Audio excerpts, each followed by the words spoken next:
My name is David Burnett. I'm a photographer. I live in New York City. I founded and work with the agency known as Contact Press Images.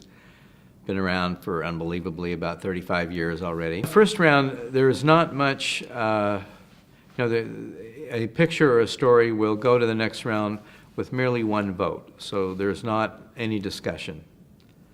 And it's really just, does somebody like it? If somebody likes it, it goes to the next round. As you can look at a photograph, if you're in a darkened room and you've got and the projectors are really very good, we're looking at a big screen, so we really see that picture. We see all the nuance, all the detail. And the thing about a photograph that's so great is that you can feel it or not feel it almost immediately. When you see it, the picture goes up on the wall. It's like, wow, that's a picture.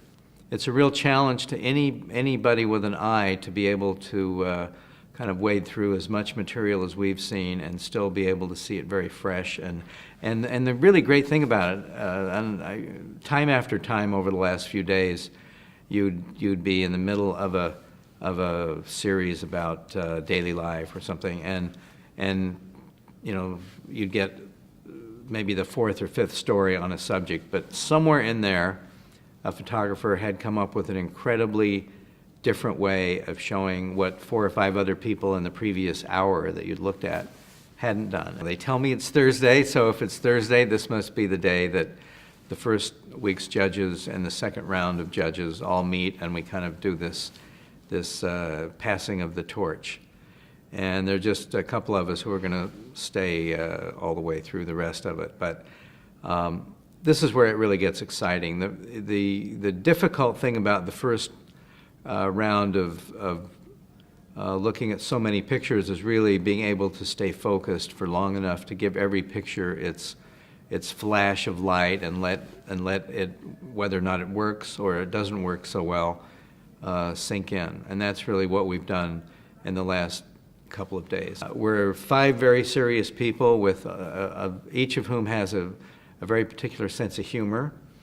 And honestly, if you didn't have a sense of humor and your ability to laugh about things, about life, generally, it would be very hard to stay in a room for 5 days with the lights off with all these people elbow to elbow. But it was a great group of people, and I think we really, most importantly, I think we learned from each other.